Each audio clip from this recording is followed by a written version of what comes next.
हरिओम. राजा जनक आणि सर्वज्ञानी श्री अष्टावक्र यांचा ज्ञानसंवाद. अष्टावक्र गीता अध्याय 2 श्लोक 1. अहो निरंजनः शांतो बोधोहम प्रकृते परः एतावन्तमहं कालम मोहे नैव विडंबितः. अनुवाद. राजा जनकाला अष्टावक्राचा उपदेश ऐकताच आत्मज्ञान प्राप्त झाले. राजा जनक उद्गारतो, मी निर्दोष आहे, शांत आहे, बोध स्वरूप आहे, प्रकृतीपेक्षा वेगळा आहे. पण आजपर्यंत दीर्घकाळ या मोहात अंध झालो होतो. विवेचन. ज्ञानी अष्टावक्राच्या संपर्कात येताच राजा जनकाचाही ज्ञानदीप प्रज्वलित झाला व त्याचे सर्व अज्ञानाचा अंधकार क्षणात नाहीसा झाला. आत्मसत्तेचे राजा जनक अधिकारी पुरुष झाले. त्याचा मोह, ममता, वासना, आकांक्षा, अपेक्षा, अहंकार, घृणा सारे भ्रम नाहीसे झाले. दृष्टी परिवर्तन झाले. हे जग त्याच्यासाठी स्वप्नाप्रमाणे झाले. ज्याप्रमाणे जाग आल्यानंतर स्वप्नातले सारे जग विलीन होते, त्याप्रमाणे राजा जनकाला आत्मज्ञान झाल्यावर ही सृष्टी माया व भ्रम वाटू लागली. आता तो स्वतःला संसारी किंवा प्रापंचिक न समजता चैतन्यरूप आत्मा समजू लागला. शरीर प्रकृती व मनाशी त्याचा संबंध सुटला. वासना विलीन झाल्या, आसक्ती नष्ट झाली. एका नव्या जीवनाचा प्रारंभ झाला. हे सर्व अकस्मात घडले नव्हते, अन्यथा राजा जनकालाही समजले नसते. पूर्व पात्रता होती, शक्ती धारण करण्याची राजा जनकाजवळ क्षमता होती व तरीही तो आश्चर्यचकित झाला व उद्गारला, मी आत्मरूप आहे म्हणून निर्दोष आहे, आत्म्याप्रमाणेच शांत आहे, स्वतः बोध आहे, मी साक्षी आहे, प्रकृतीपेक्षा वेगळा आहे. मी दीर्घकाळ या मोहामुळे अंध झालो होतो. हा मोहच अंध करणारा, दिशाभूल करणारा आहे. कबीराने पण म्हटले आहे की माया महाठगिनी. माया फार फसवी असते. माया मोहामुळेच हे जग जसे आहे तसे न दिसता वेगळे दिसते. जनकाच्या डोळ्यावरील हे मायेचे पडदे दूर झालेत. त्याने आपले स्वस्वरूप ओळखले. हाच तो गुरुचा महिमा आहे की जो लोखंडाचे सुद्धा सोने करतो. त्याचबरोबर शिष्याची पात्रता सुद्धा आहे, ज्यामुळे तो स्वतःत पूर्ण परिवर्तन घडविण्यास तयार होतो. आता जनक स्वतःला निर्दोष समजतो. पाप, पुण्य, कर्म या सर्व बंधनाचे मायेचे जाळी तुटले. स्वतःला कर्ता समजण्याच्या मनुष्याच्या अहंकारामुळेच ही मायेचे जाळी निर्माण होते. जेव्हा कर्तेपणच नाहीसे झाले, तेव्हा त्याला पाप पुण्यही चिटकू शकत नाही. ज्ञानरूपी अग्नीत सर्व जळून भस्म झाले. वास्तवाचे सत्य स्वरूपाचे ज्ञानच पुरेसे आहे. हे सर्व सद्गुरूच्या उपस्थितीमुळे घडले. गुरुने कॅटलिटिक एजंटचेही म्हणजे प्रक्रिया घडविणाऱ्यास अनुकूल वातावरण व मानसिकता निर्माण करणाऱ्याचेही काम केले. पान पण हलले नाही व विस्फोट तर होऊन चुकला. घाव पण झाला नाही व शस्त्रक्रिया पूर्ण झाली. असेच विवेकानंदाच्या बाबतीतही घडले होते. अन्य ज्ञानींच्या बाबतीतही असेच घडले होते. जणू काही शरीरावरील वस्त्रे काढल्याप्रमाणे राजाला वाटू लागले. सापाने जणू कात टाकली. सिंहाचे पिल्लू बकऱ्या मेंढ्याचे कळपात राहून स्वतःलाही बकरी मेंढू समजू लागली होती. परंतु समुद्रातल्या पाण्यात त्याने आपले प्रतिबिंब पाहिले. सिंहाचा आवाज व गर्जना ऐकली. रक्ताचा त्याला स्वाद घेण्याची इच्छा झाली. त्याचबरोबर त्याच्या शरीरातला सिंह जागा झाला व त्याने सिंहाप्रमाणेच गर्जना केली व बकऱ्यांचा कळप सोडून सिंहाच्या कळपाबरोबर जंगलात प्रयाण केले. स्वतःच्या आत्मप्रतिभेची ही जागृती होती. गुरुकृपेने त्याची आत्मशक्ती जागृत होऊन त्याने आत्मस्वरूप जाणून घेतले. गुरुने त्यास सिंह केले नाही, फक्त त्याला त्याच्या सत्य स्वरूपाचा बोध घडविला.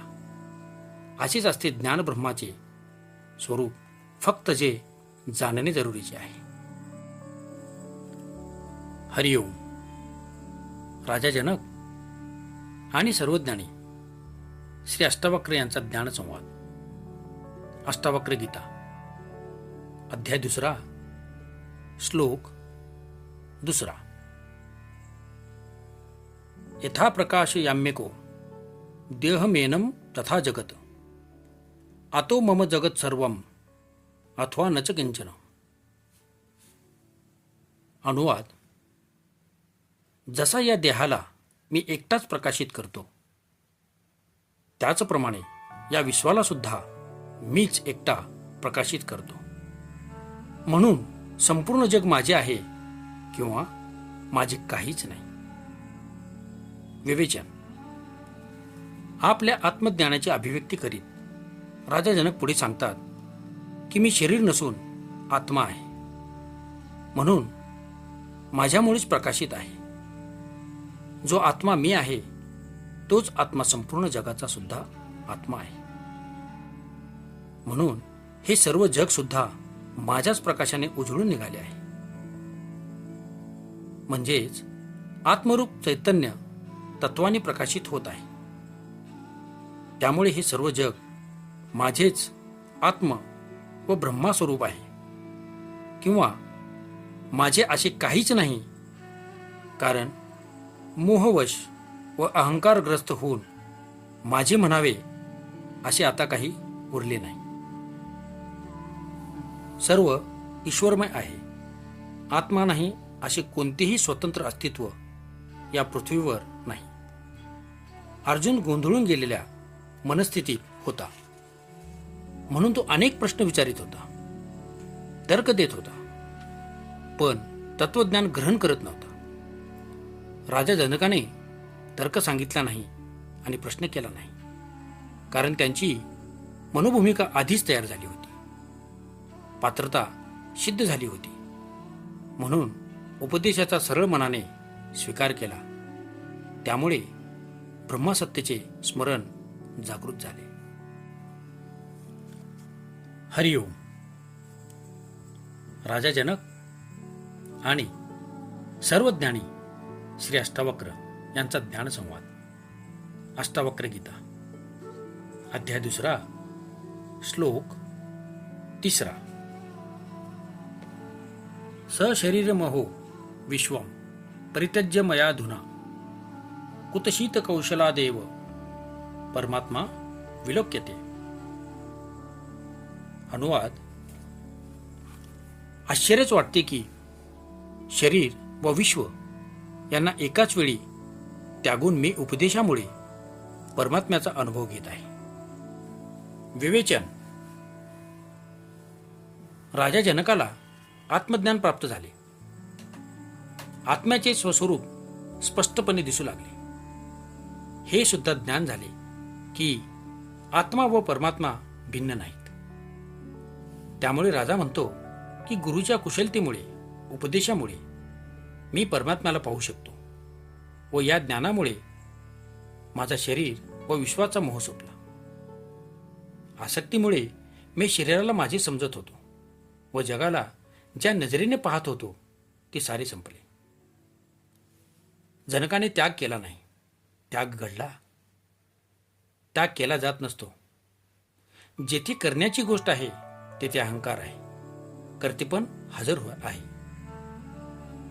त्याग हे बोधाचेच फळ आहे. सत्य व शाश्वत गोष्टींचा लाभ झाल्यावर असत्य व अनित्य गोष्टींचा मोह नष्ट होतो. सोडून देण्यासाठी काही प्रयत्न करावे लागत नाही. काही पंत सांगतात की तेथे त्याग करा व तेथे स्वर्ग मिळेल. काही सांगतात की सर्वस्वाचा त्याग करा, नग्न व्हा म्हणजे मोक्ष मिळेल.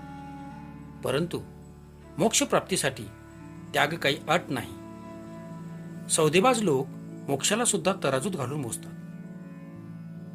त्याग म्हणजे कोणती वस्तू सोडून देणे नाही, परंतु अशी दृष्टी प्राप्त होणे की हे सर्व ईश्वराचे आहे, माझे नाही. जे तुमचे नाहीच ते तुम्ही कसे काय सोडणार? ईशावास्य उपनिषद सांगते की सृष्टीत जे जे आहे ते सर्व ईश्वराचे आहे. त्यामुळे तुम्ही त्याचा त्यागपूर्वक उपभोग घ्या. स्वप्नात जर तुम्ही सम्राट झाला व स्वप्न संपल्यावर मात्र असे म्हणत नाही की मी सम्राट पदाचा त्याग केला, तसेच आत्मस्वरूपाचा बोध झाल्यावर जग, शरीर या बाबींविषयीची आसक्ती समूळ नष्ट होते. त्याग करावा लागत नाही. त्याच्या आधी केलेल्या त्यागाचे काही महत्व नाही. जनक म्हणतात की हे सर्व मोठ्या कुशलतेने घडले.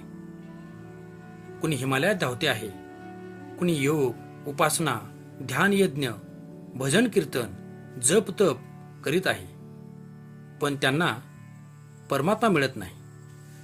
मला त्याग करावा लागला नाही व कोठे डोंगरात जावे लागले नाही. सर्व इथेच बसल्या बसल्या घडले. हे जीवन नाटकासारखे किंवा खेळासारखे झाले. जे गांभीर्य होते ते नष्ट झाले. हे सर्व मोठ्या कुशलतेने, चातुर्याने झाले. ओम शांती शांती शांती.